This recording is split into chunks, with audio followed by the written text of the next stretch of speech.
מפחד, השם אלוקיך הולך איתך. עם ישראל לא מפחד, השם אלוקינו השם אחד.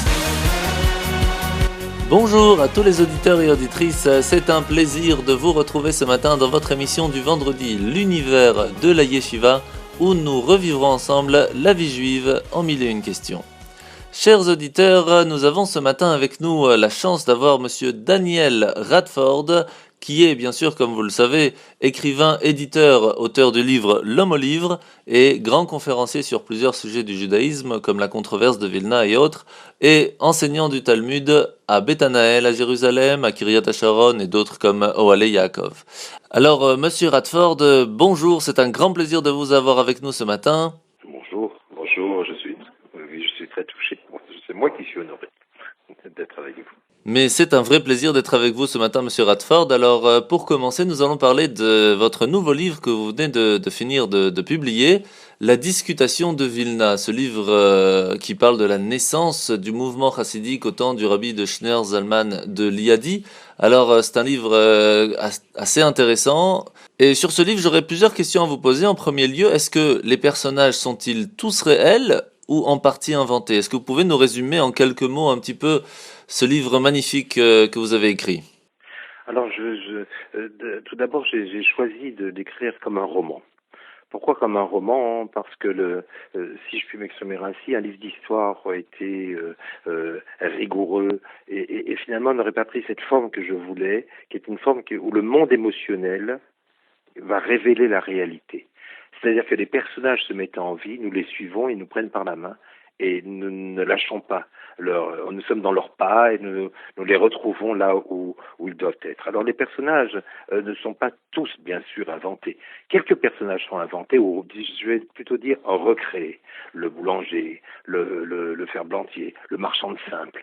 Tous ces personnages qui ont fait la vie de la communauté de la choule à l'époque et qui étaient un petit peu les laissés pour compte. Ceux-là, je les ai recréés avec les mots du temps.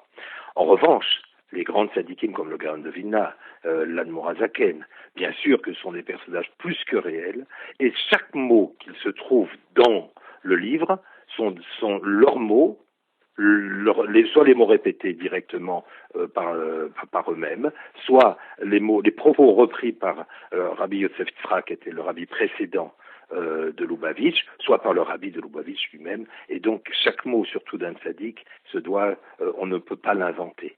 Il se doit d'être le plus juste possible pour que le livre garde j'espère, toute sa force et amène à une profonde réflexion.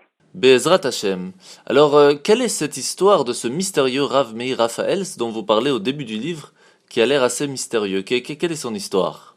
Le Rav Meir Raphael, d'abord, c'est lors d'un Farwengen, c'est une réunion racidique, que le Rabbi Rachav qui est le 5e rabbi de Lubavitch, a raconté cette histoire. Rav Meir Raphael est un opposant farouche des Chassidim. De plus, il s'occupe de la caisse de charité à Vilna, et c'est un homme qui durant tout son début de vie, si je puis dire, ou son début de ministère, s'opposait et était fortement militant d'arrêter ce mouvement naissant qui était le mouvement qui a été créé par le Baal Shem Tov, d'abord l'initiateur, le Baal Shem Tov, puis ensuite le Rabbi de Messerich, et là nous sommes à l'époque de l'Admorazaken, et donc l'Admorazaken, pour vous donner un peu une date, il est né en 1745, d'ailleurs le mois d'Elul est un mois extraordinaire, puisque le 18 Elul, le jour de la sortie du livre, figurez-vous que c'était la naissance du Baal Shem Tov et la naissance de l'Admorazaken, et je ne l'ai pas fait exprès parce que c'est Hachette, le jour. C'est vraiment extraordinaire d'avoir choisi cette date. Oui, c'est vraiment extraordinaire. Oui. Je l'ai même pas choisi, c'est Dieu, il n'y a pas de hasard, comme on dit chez nous. Et donc c'est vraiment le jour de la naissance, je veux dire de la naissance du livre, où les grands personnages se sont trouvés comme ça dans ce livre-là. Donc, le Rabbi Meir Raphael est un opposant. Et un beau jour, une femme vient le visiter Je raconte rapidement l'histoire parce qu'elle est très longue. Viens rapidement le visiter. Et lui, il était à la choule, sa femme le reçoit et lui dit, je suis une aguna, c'est qu'une femme qui a perdu son mari, son mari a disparu, elle ne peut plus se marier. Et donc cette femme-là était malheureuse de se trouver dans cette situation. Et elle dit à la femme de Rabbi Meir Raphaël, mon rabbi, Shneur Zalman de Liadi, m'a dit de venir voir celui qui s'occupe de la caisse de charité de Vilna. Alors la femme rit. Le Rav, quand il arrive, il dit mais qu'est-ce que vous voulez que je fasse? Je ne vais jamais trouver cet homme-là dans un monde aussi ouvert. Et finalement, au fil du temps, il a pitié d'elle, il la met dans la maison communautaire, il la place dans la maison communautaire. Et il recevait aussi les prisonniers. Et quand il reçoit les prisonniers, il entend un des prisonniers dire qu'il venait de la même ville que cette femme-là. Donc ici, c'est peut-être le mari. Et donc la femme, il montre à la femme, c'était effectivement le mari. Alors ça n'a pas ébranlé Rabbi Meir Raphaël, mais ça a commencé à le toucher. Et la grande histoire que je raconte ensuite, et là je ne pourrais pas la raconter à la radio, mais elle est dans le livre, c'est les deux grands notables bourgeois qui étaient condamnés à aller en Sibérie et qui sont sauvés grâce à la présence de Rabbi Shneur Zalman. Mais en fait, la clé, sans raconter le roman, la clé de cette histoire, c'est que Rabbi Meir finira par prendre son baluchon, sa valise, et partir à Liozna et devenir un très grand racide, qui sera finalement aussi enfermé à l'époque avec l'Admorazaken dans une des prisons du Tsar.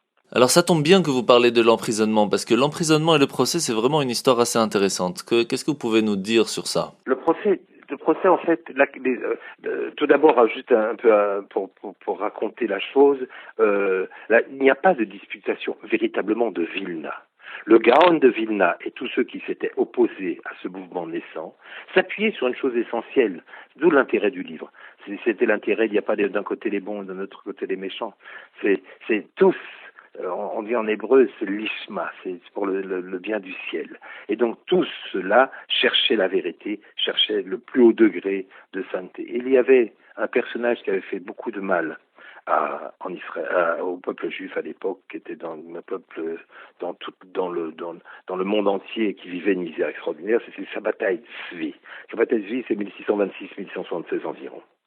Et il s'est sacré loin du Seigneur, c'est-à-dire qu'il s'est mis le Messie, le Mashiach, et c'était en terre ottomane, protégé par un érudit, qui est Nathan de Gaza. Il va se proclamer Messie comme ça, et le monde juif, qui vit une misère terrifiante à l'époque, ça lui donne de l'espoir, ça lui donne de la force.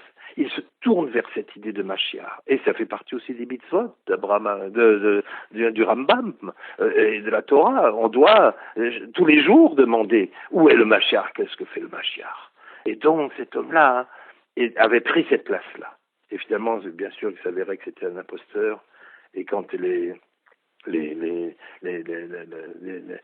peuples arabes ont voulu l'arrêter, ils lui ont dit tu te convertis à l'islam ou on te coupe la tête. Il a accepté de se convertir à l'islam. Et donc ça avait fait beaucoup de mal au peuple juif. Pourquoi?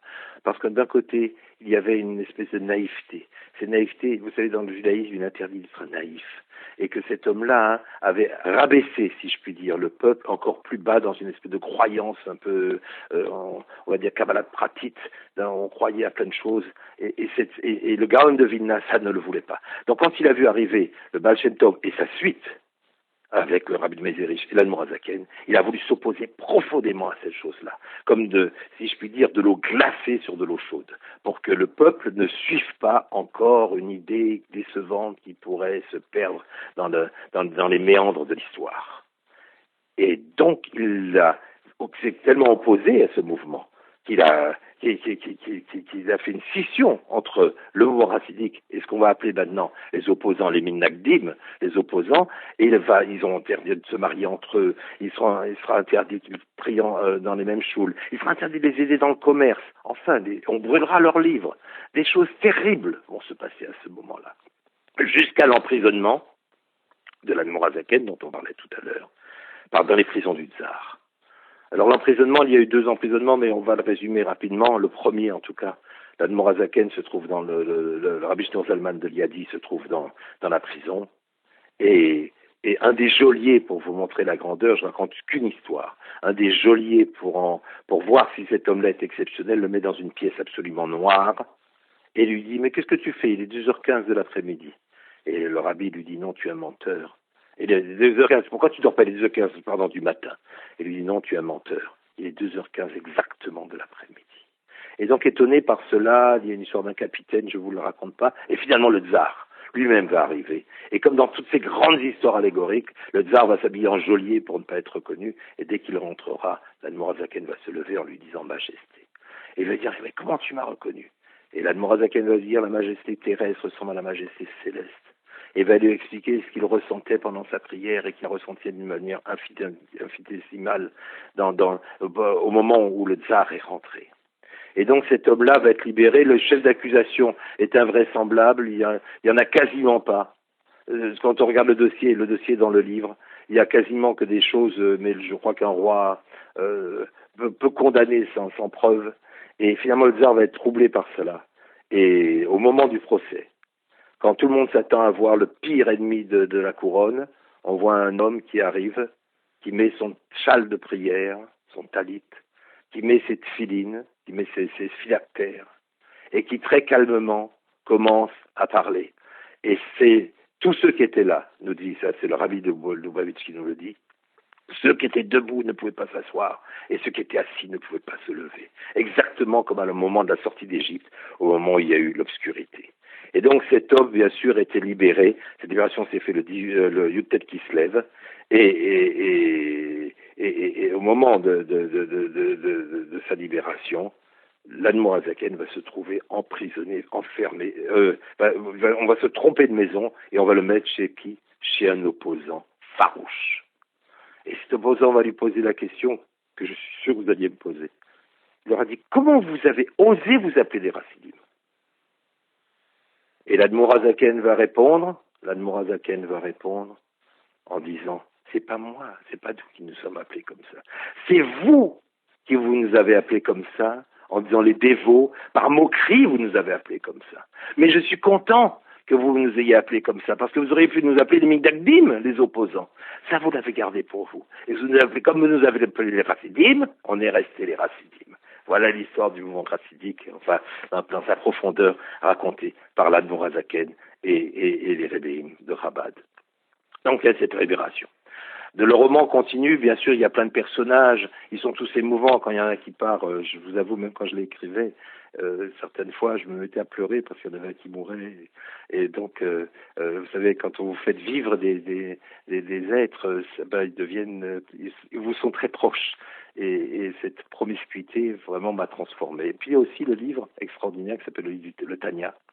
Le Tanya qui est si je puis dire, le sextant de tout bon juif, logiquement, je ne vais pas dire que Chabad, de tout bon juif. Vous avez, c'est le Tanya qui m'a fait écrire ce livre. Parce qu'avant que je lise le Tanya, j'étais un bon élève de mes grands maîtres, comme le Rav Gottlieb et tout ça. Et quand j'ai lu le Tanya, c'était un jour, je raconte dans la préface, je suis allé vers la Drôme, dans un pays qui s'appelle Diulfi, qui a caché ses juifs et qui porte bien son nom. Et ce jour-là, ça m'a pas transformé, mais j'ai su où j'étais. C'est pour ça que je dis c'est un sextant. J'ai su tout d'un coup où je me trouvais par rapport à ce que je voulais être. Et donc c'est un livre, c'est pour ça que le lire tous les jours est une chose exceptionnelle, parce que ça vous permet de travailler sur vous, de comprendre qu'il y a un chemin à faire, que ce chemin, il est long et court, mais si on suit le maître, on va arriver jusqu'au bout. Et ce roman raconte évidemment la première édition du Tanya, l'éditeur, j'ai inventé un neveu pour permettre de donner du vivant à toutes ces choses-là. Et puis au bout de cela, il y a une ombre terrible qui arrive en 1805, l'ombre de Napoléon. Napoléon arrive en Russie, la plupart, c'est d'ailleurs excellemment raconté dans Gog et Magog de Martin Buber. Napoléon arrive en Russie, tous les Rebbeim trouvaient que c'était une libération. Il enlevait les ghettos, il libérait les gens, il amenait des lois qui étaient des lois universelles pour tous. Et finalement, le joug du tsar, qui était un joug terrifiant pour les Juifs, et on vivait dans une misère, les Juifs vivaient à l'époque, pas nous, mais les Juifs vivaient dans une misère épouvantable, ce joug-là va tout d'un coup éclater avec ce vent de liberté qui vient de la Révolution et qui vient de l'empereur Napoléon. Et pourtant, l'Admorazaken va dire, si vous voyez Napoléon venir ici, à Liadi, je vous donne le droit de partir et de fuir. Et il a défendu le tsar. Alors maintenant, terrible, épouvantable, cruel. Et tout d'un coup, voilà un sadique de très haut niveau, une des lumières du monde. Le Baal Shem Tov dit que c'est une âme unique qui est montée, qui est descendue, uniquement pour aider le peuple juif. Et cet homme-là nous dit, Napoléon, d'ailleurs, il dira même plus loin. Il était en train de lire la Megillah d'Esther quand on lui a parlé la première fois de Napoléon, et il y a marqué « Napol Tipol ». Tomber, il tombera. En parlant d'Aman, il a dit « il tombera ». Il a tout de suite prédit « Napoléon tombera ». Napol Tipol. Et d'ailleurs, ça va bien Napoléon, je fais une parenthèse dans la parenthèse, Napoléon, Léon, c'était un des fils illégitimes de Napoléon, et il lui a donné la moitié de son nom parce qu'il était illégitime. Donc l'autre moitié, Napol-Tipol, ça lui va très très bien. Et donc Napoléon amène un souffle de liberté, c'est sûr. Et maintenant, pourquoi notre sadique, il nous dit non, il faut fuir Napoléon et ses lois, et il vaut mieux choisir de défendre le tsar. Alors la question, elle est profonde. Et elle est pour tous les peuples et pour toujours, pour tous les juifs. Le juif, qu'est-ce que c'est? C'est un homme qui, avec le Shulchan Aruch, son livre de loi, veut partir du particulier pour aller vers l'universel. Je m'explique. Si un juif se trouve tout seul dans le désert, la loi lui dit, tu comptes 6 jours, et le 7e jour tu fais Shabbat. Si un juif se trouve dans le désert et qu'il a la possibilité de manger à peu près cachère, il mangera cachère. Si un juif se trouve dans le désert et tout d'un coup, il doit aider son prochain qui se trouve loin, il doit le faire. Ça ne change rien. Il est un monde à lui tout seul. Son particulier est un monde. Tandis que les lois de Napoléon voulaient partir de l'universel. Tous les peuples sont les mêmes. Et faire que le particulier obéisse à l'universel. Mais ça aurait détruit totalement le peuple juif. Le Lévi ou le Cohen ou le Mordechai aurait oublié qu'il s'appelait comme ça. Il aurait oublié son nom, et c'est ce qui a sauvé le peuple juif, notamment, c'est les noms et la langue. Il aurait oublié son identité profonde, parce qu'il serait devenu docteur, il serait devenu professeur, il serait devenu... Je n'ai pas dit qu'il ne faut pas être professeur et médecin et tout ça, mais je veux dire que tout d'un coup, il serait devenu comme les autres. Et cet universel dirait, après tout, c'est une histoire ancienne, maintenant je veux me mélanger aux nations. Et même si les peuples vont vous détruire, Isabelle la catholique, et même que son nom soit effacé, le dernier, Hitler, ils ont attaqué le corps du juif. Mais l'âme du juif, ils ne l'ont pas touché. Et voilà que l'universel Napoléon, mais ça peut être pas seulement Napoléon, tout ce qui est en isme, communisme, la même chose. Ces universalismes allaient détruire complètement l'identité profonde du juif qui part du particulier, et si le particulier, il se tient bien, l'universel, à partir de lui, se tiendra bien aussi, et non pas l'inverse. Voilà ce que raconte le roman, voilà ce que j'essaie de diffuser, et surtout, c'est un roman agréable avec plein de personnages aussi, et c'est lisible de tous, même si j'étais un petit peu... Voilà. Pour les Bruxellois, comment est-ce qu'on fait pour pouvoir l'acheter? Est-ce qu'il y a une librairie ici à Bruxelles qu'on peut acheter ce livre? Alors, dans toutes les bonnes librairies. C'est Hachette qui le diffuse, donc dans toutes les bonnes librairies. Autrement, évidemment, chez Amazon, les Fnac, bien sûr, et tout ça, mais enfin, dans toutes les librairies, comme il se doit. Et des bonnes librairies, je ne connais pas des mauvaises à Bruxelles. Donc, logiquement, ou au moins, voilà. Donc, on le trouve vraiment partout. Et comme je vous ai dit, c'est un livre sensible. C'est pour ça que j'ai choisi le roman et pas le livre d'histoire. Parce que je pense que l'histoire des êtres, il faut raconter avec le cœur des êtres. Et que seul le roman le permet.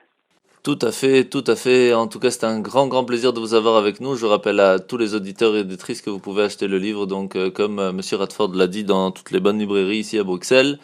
Et que nous avions avec nous maintenant sur Radio Judaïka la chance d'avoir Monsieur Daniel Radford, écrivain-éditeur, auteur du livre L'Homme au livre et grand conférencier sur tous les sujets du judaïsme. Et surtout sur ce nouveau livre La controverse de Vilna. Et nous vous remercions, Monsieur Radford, d'avoir été avec nous. Ne quittez pas la radio. Tout de suite, nous passons après la pause musicale. Nous allons parler avec Monsieur Radford sur la fête de Rosh Hashanah.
Nous nous retrouvons maintenant sur Radio Judaïka 90.2. Nous sommes dans votre émission L'univers de la Yeshiva et nous avons la chance d'avoir avec nous Monsieur Radford dont nous allons parler maintenant de la fête de Rosh Hashanah.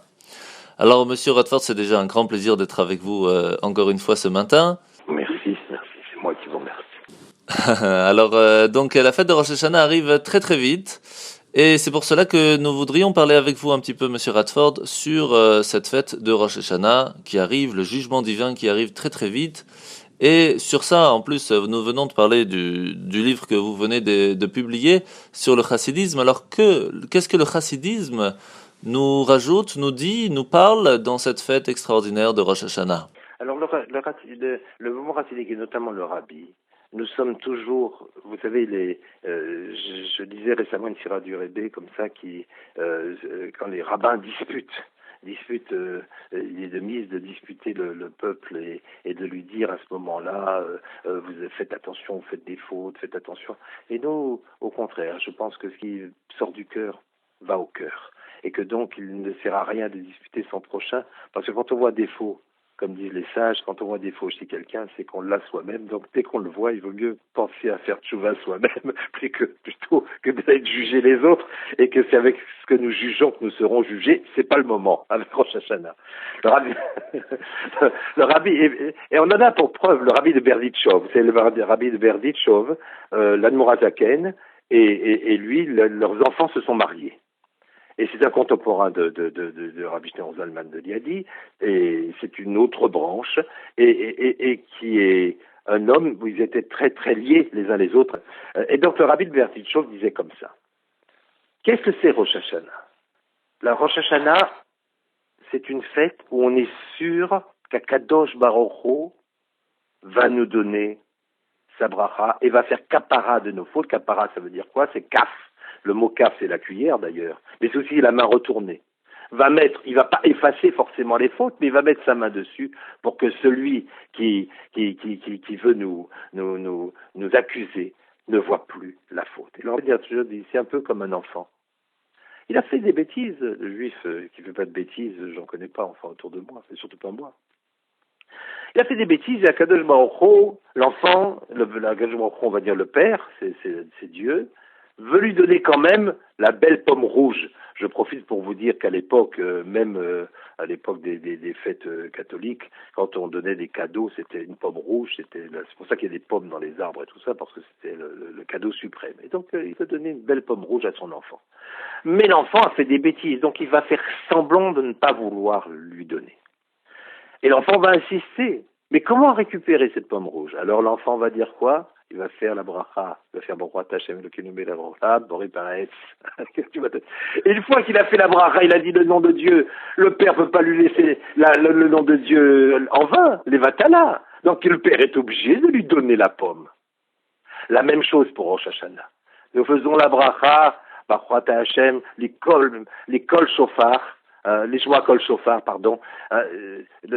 Merci mon Dieu de m'avoir donné cette mitzvah d'écouter la voix du shofar. C'est-à-dire que Dieu qui écoute la voix du shofar. Et que donc Dieu, s'il a mis la bracha, la bénédiction avant l'action, ça veut dire quoi? Ça veut dire qu'il a déjà, comme le Père, permis à l'enfant ou permis au peuple juif de recevoir sa bénédiction complète et sans restriction.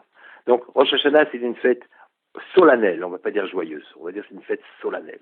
Et pourquoi elle est solennelle? Parce qu'on est quand même en jugement, c'est notre Père, mais c'est aussi notre roi.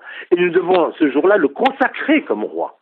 C'est-à-dire que ce jour-là, il y a des rois en lui. Mais un roi sans peuple, c'est pas la même chose. Il faut qu'il y ait un peuple qui dise tu es roi.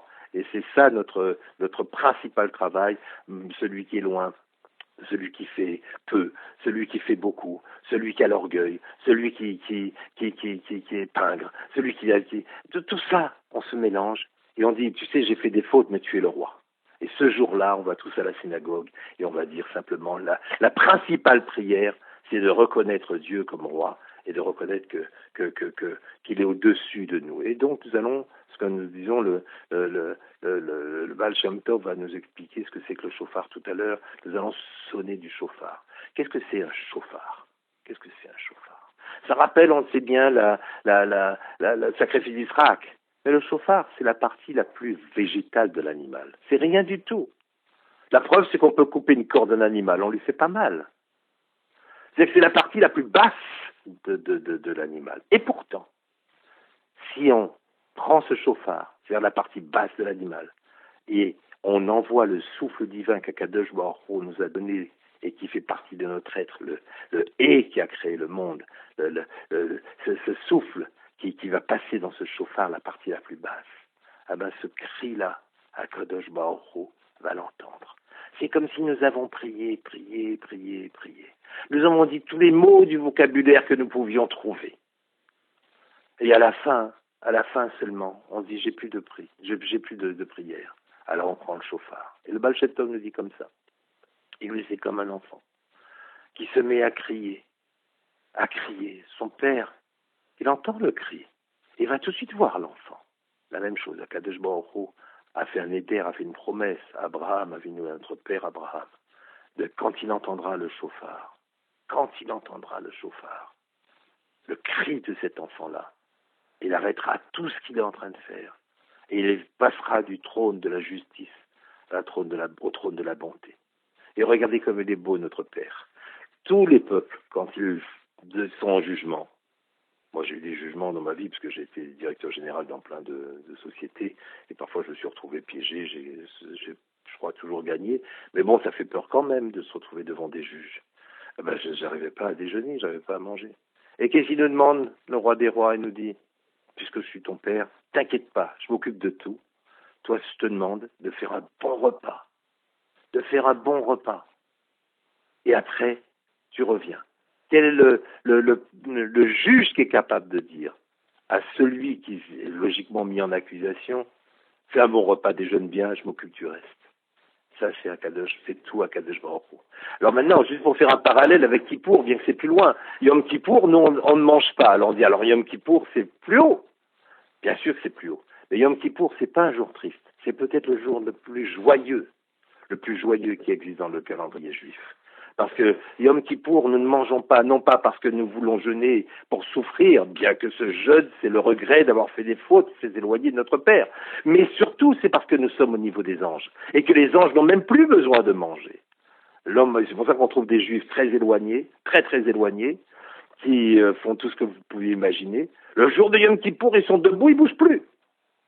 Et ils crient Avinu Malkeinu, notre Père, notre Roi.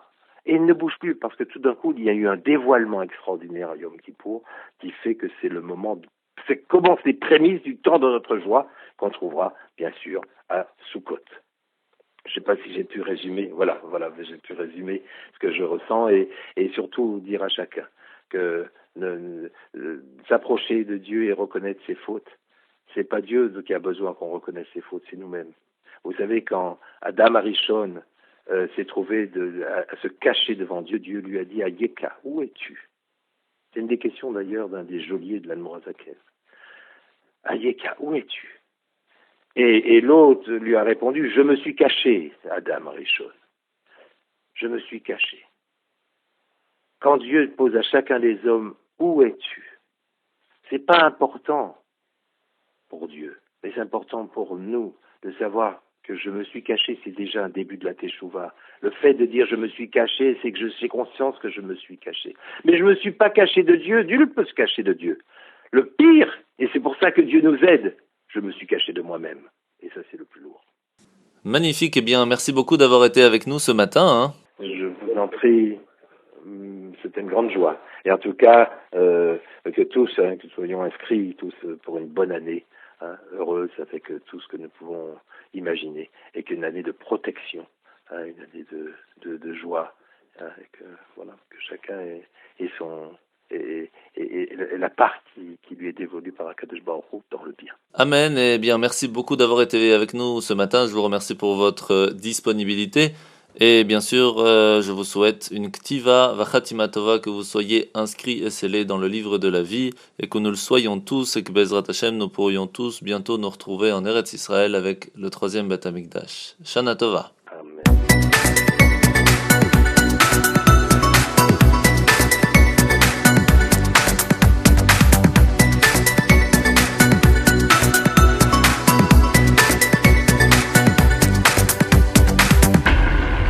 Bonjour, nous nous retrouvons sur Radio Judaïka. Nous sommes avec vous pour la paracha en famille. La paracha de cette semaine, c'est la paracha Nitzavim.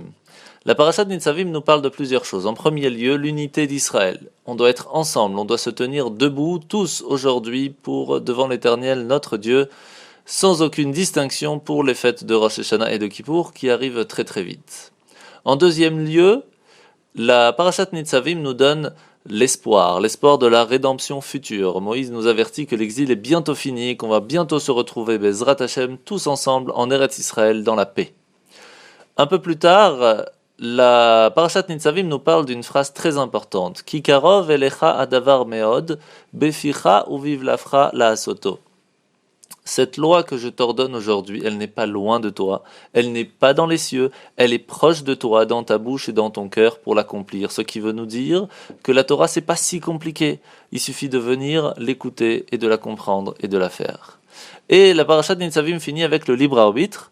Dieu nous dit, voilà, je t'ai placé devant toi aujourd'hui la vie et le bien, la mort et le mal, à nous de choisir. Et bien sûr, c'est la vie que Dieu nous demande de choisir.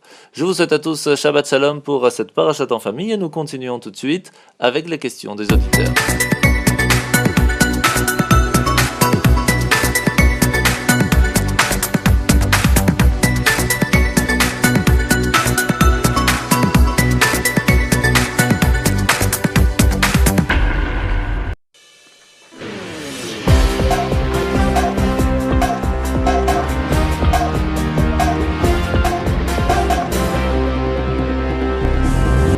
Voici à présent dans la partie de l'émission les questions des auditeurs. Alors qui avons-nous ce matin?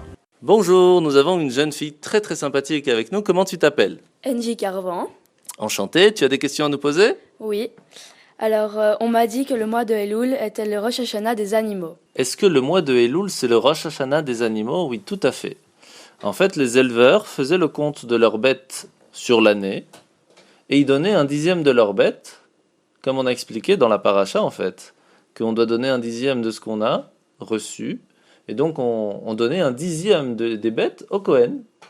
Et après cette date, commençait la nouvelle année. En fait, c'est un peu une allusion liée au travail de chacun et de chacune, de s'efforcer, de sortir de son cœur cette bestialité qui est attachée à chacun, et de devenir plus humain, plus attachant envers l'autre, et moins attaché au plaisir matériel. Quelle est la traduction du mot Elul?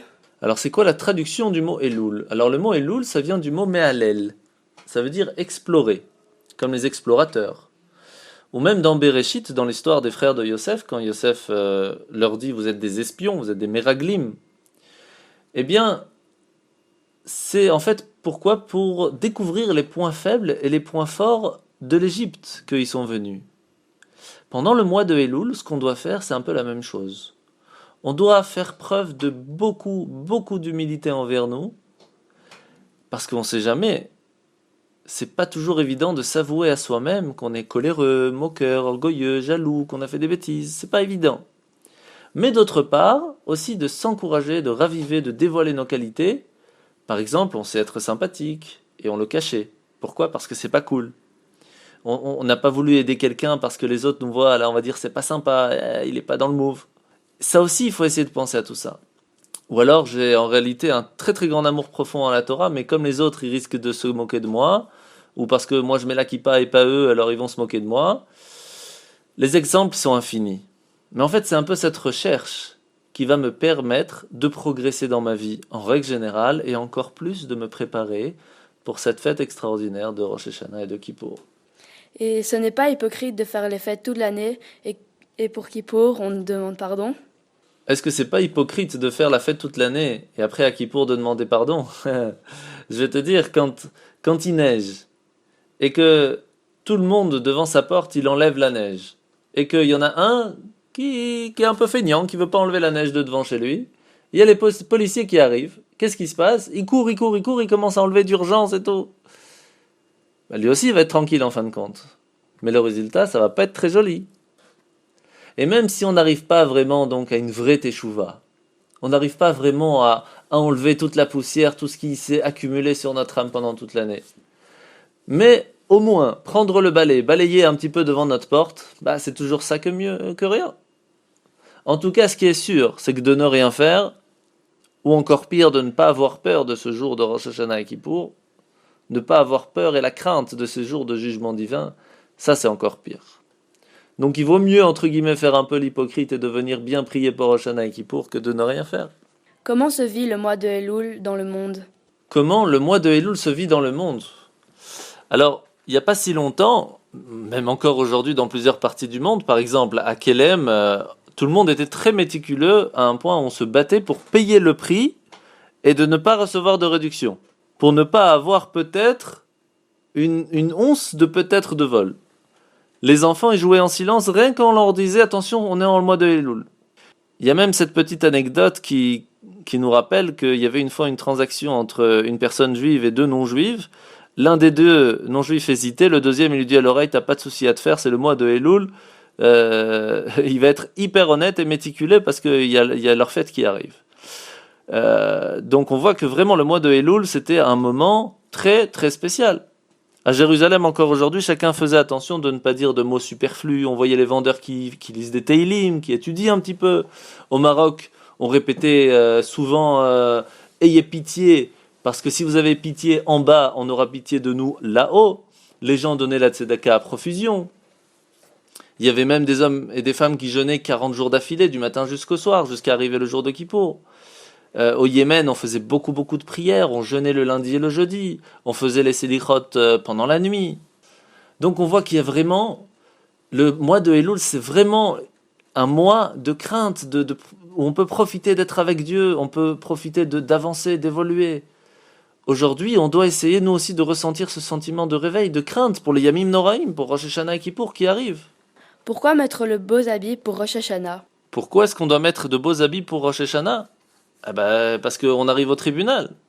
Imagine que le juge, il voit quelqu'un en haillons, ou avec des habits déchirés. Bien sûr que ça va tout changer. Il va pas être jugé de la même façon. Nous aussi, on va se préparer pour Rosh Hashanah. On s'habille bien pour le juge, on s'habille bien pour les jurés, on s'habille bien pour le tribunal. C'est important.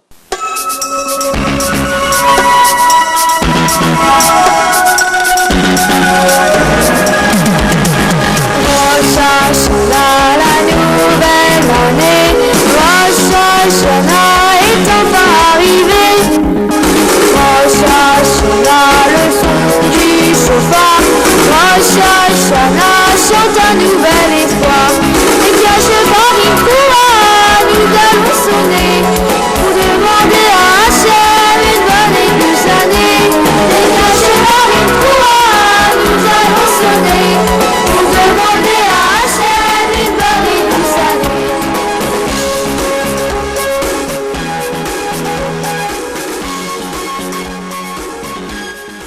Voilà, après la pause musicale, nous avons bien sûr avec nous Angie. Alors Angie, quelle est ta prochaine question? Que signifie pour nous Rosh Hashanah? Qu'est-ce que ça signifie pour nous Rosh Hashanah? Dis-moi toi. Une belle table, la pomme dans le miel, le jour du jugement. Une belle table, la pomme dans le miel, le jour du jugement, etc. bien sûr. Mais attention, hein, ça reste quand même le jour du jugement. Donc il faut pas penser que à faire la fête. Bien sûr qu'il faut profiter de ce jour. Mais il faut pas oublier quelque chose qui est très important, c'est qu'entre le moyen et le but, les moyens c'est la tête de poisson, c'est le miel, c'est la grenade, mais le but le plus important c'est pas ça. Le but c'est que c'est un jour où on est jugé. C'est un jour où toute l'année va être choisie. La santé, la réussite, tout est basé sur cette journée pour toute l'année. Donc il ne faut pas oublier que c'est seulement un moyen pour pouvoir se rappeler de ce jour important et de savoir quoi faire pour réussir à nous amener cette bénédiction pour avoir une bonne année, Bezrat Hashem. Pourquoi on sonne du chauffard pendant le mois de Elul? Alors pourquoi est-ce qu'on sonne du chauffard pendant le mois de Elul? Très très bonne question. Eh bien, faut pas oublier que le jour où Moshe et Rabbeinu est monté, c'était le premier Elul pour aller chercher les deuxièmes tables de la loi. À ce moment-là, il a sonné du chauffard pour nous rappeler à ne pas refaire la faute du veau d'or. Et on a reçu 40 jours plus tard, donc juste à Kippour, on a reçu les deuxièmes tables. Donc depuis ce jour, à partir du premier jour de Elul, on sonne du chauffard pour nous rappeler de faire attention à ne pas fauter et surtout à devenir meilleur pour ces jours suprêmes de Rosh Hashanah et de Kippour. Que peut-on faire pour être prêt à Rosh Hashanah? Alors que peut-on faire pour vraiment être prêt à Rosh Hashanah? Alors le Or HaChaim nous enseigne que Hachem est très miséricordieux avec tous ceux qui le sont. Qu'est-ce que ça veut dire? Alors c'est pas que donner une pièce à une œuvre, à un pauvre, non, c'est vraiment éveiller son cœur à la douleur des autres. Partager la peine des autres autant que leur plaisir. Et bien sûr pas s'arrêter à partager la peine et à pleurer avec eux, mais surtout faire tout pour les aider. Et donc pas seulement attendre de voir que quelqu'un est en difficulté, mais vraiment chercher à aider les gens en difficulté dans tous les domaines. Et ainsi, Hachem y fera de même. En deuxième lieu, il y a aussi être utile au public. Par exemple, l'homme juif qui va se détacher de soi-même, de son individuel, et donc il sera avec plusieurs personnes, comme par exemple ne serait-ce que faire la prière avec un minyan, avec 10 personnes, on montre la volonté d'être ensemble, de ne pas être seul, de pouvoir faire partie du Klal Israël, de faire partie de la communauté. Et ne serait-ce que la personne qui va voir que les livres de prière ne sont pas rangés, de débarrasser la table, ou de la mettre, ou de prêter de l'argent à quelqu'un qui est dans le besoin, ou inviter des personnes à faire le Shabbat chez lui à la maison, même des petites choses qui vont nous ramener à être ensemble, ça même, ça nous aide aussi à ce que Dieu ne nous juge pas seuls, mais ensemble. Et c'est bien sûr beaucoup plus facile quand on est un ensemble, que le jugement est beaucoup plus clément. Par exemple, pourquoi est-ce qu'on ne fait pas la prière du Gomel?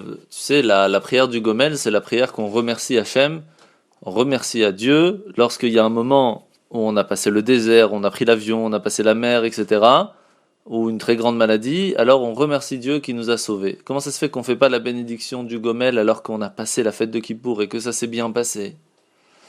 Parce que, comment faire pour traverser le désert en sécurité? Il n'y a pas 50 secrets. À partir du moment où on voyage à plusieurs, donc on se prépare bien mieux, eh bien la traversée se passe plus facilement.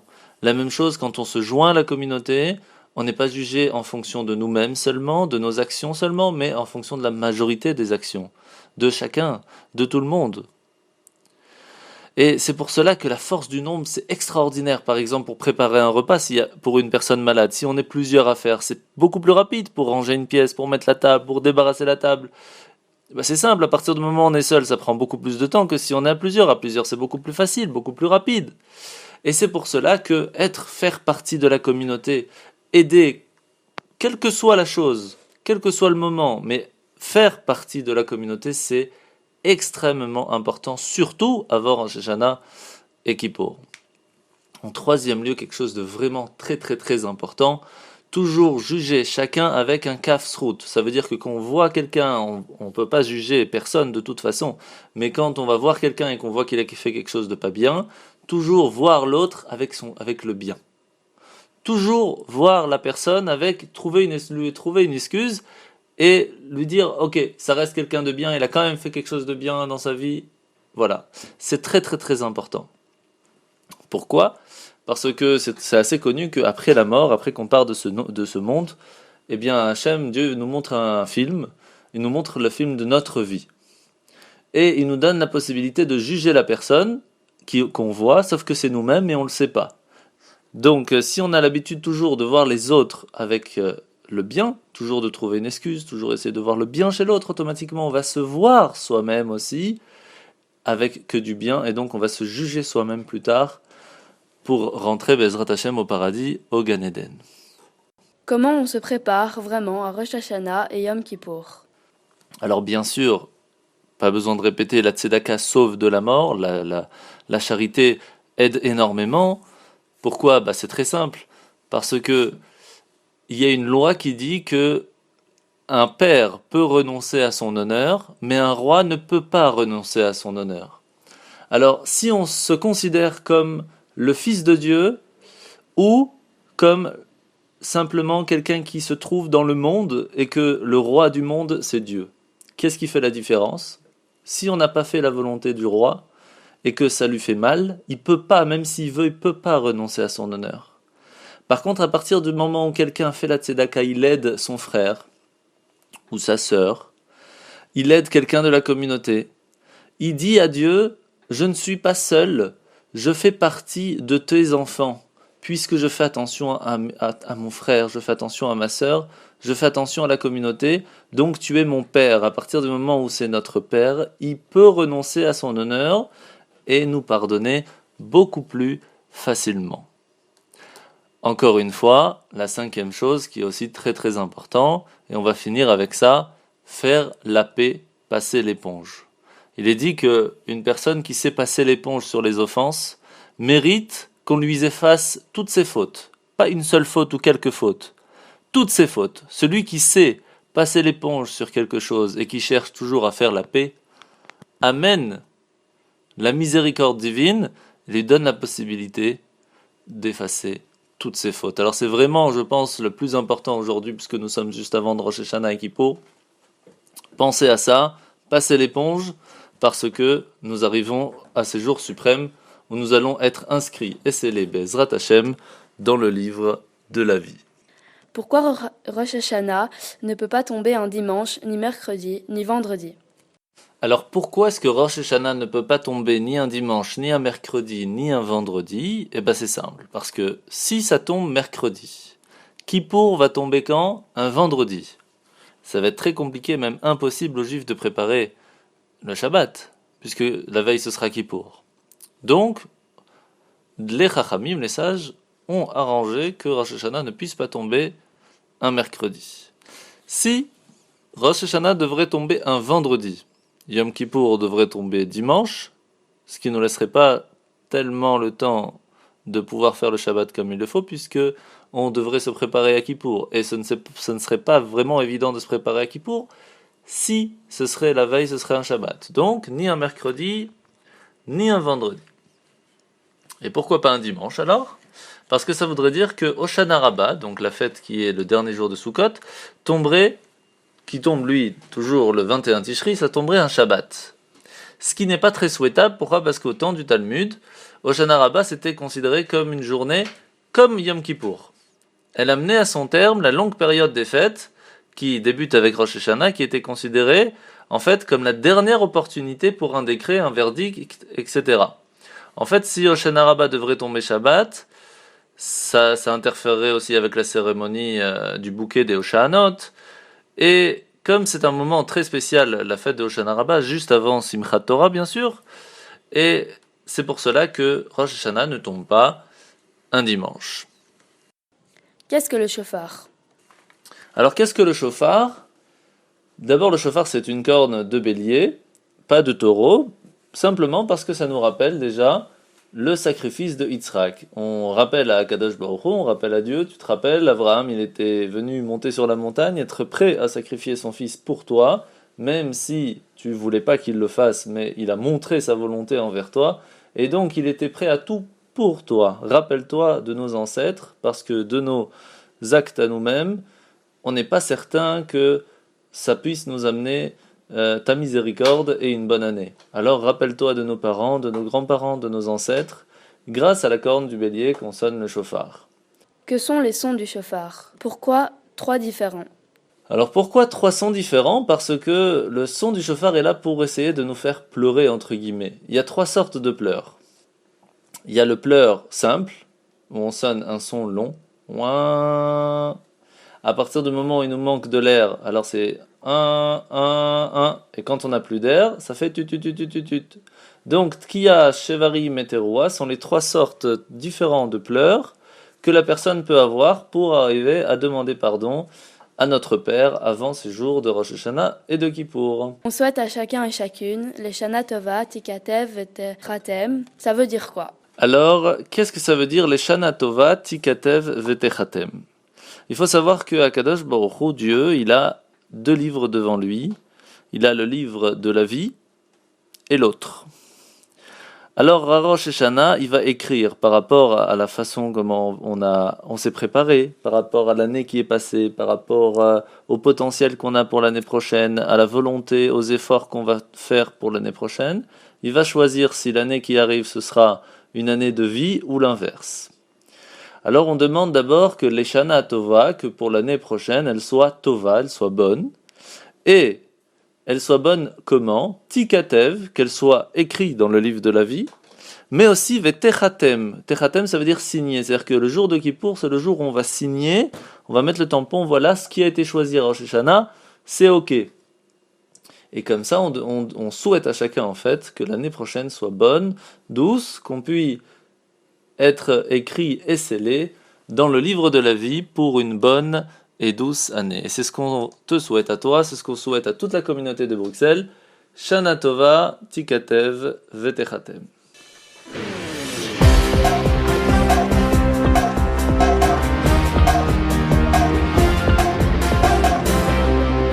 Voilà que notre émission de ce matin se finit. Alors je vous rappelle que nous sommes à la veille de Rosh Hashanah, nous sommes la parashat Nitzavim, comme on en a parlé pendant la parasha en famille.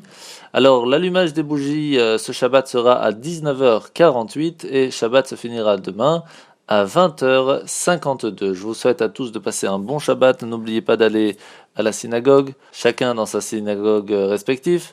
Et pour tous ceux qui veulent venir à la yeshiva, je vous rappelle que les horaires sont très simples. C'est toute l'année 19h le soir et 10h le matin avec le Tchulen de Pnina. Alors avant de finir, je vais quand même vous donner les horaires d'allumage des bougies de Rosh Hashanah. Je vous rappelle que ce sera le dimanche 13 septembre. Donc l'allumage des bougies, ce sera à 19h44. Et que par contre, lundi soir, on ne pourra allumer les bougies du lendemain.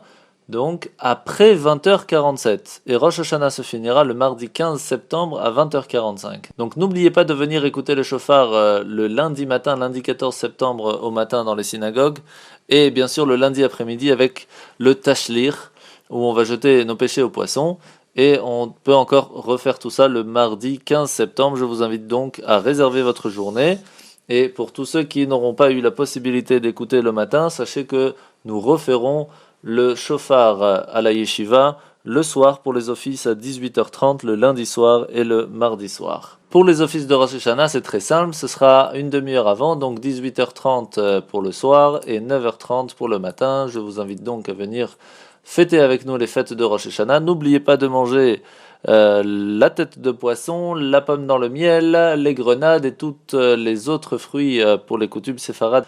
Et donc je vous souhaite à tous, mais vraiment à tous et à toutes, de passer une bonne année, en bonne santé, avec la joie, le bonheur, le nachat des enfants, et que tout se passe bien pour qu'on puisse, Bezrat Hashem, aller rapidement dans notre terre en Israël et profiter de Mashiach dans le 3e temple.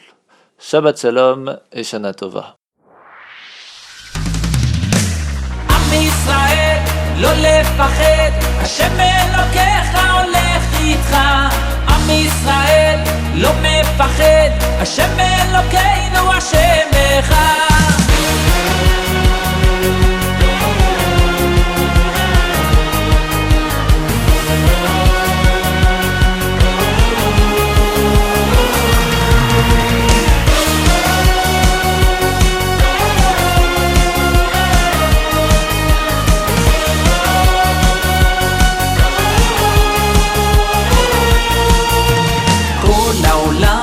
גשר צר, והעיקר לא לפחד כלל, ומלמעלה הוא שומר, צר ואויב לא יתקרב, אח לאח ויד ביד, ישראל זה עם אחד, ומלמעלה הוא עוזר, שומר שומר ישראל. עם ישראל לא לפחד, השם אלוקיך הולך איתך. עם ישראל לא מפחד, השם אלוקינו השם אחד. עם ישראל לא לפחד, השם אלוקיך הולך איתך. עם ישראל לא מפחד, השם אלוקינו השם אחד.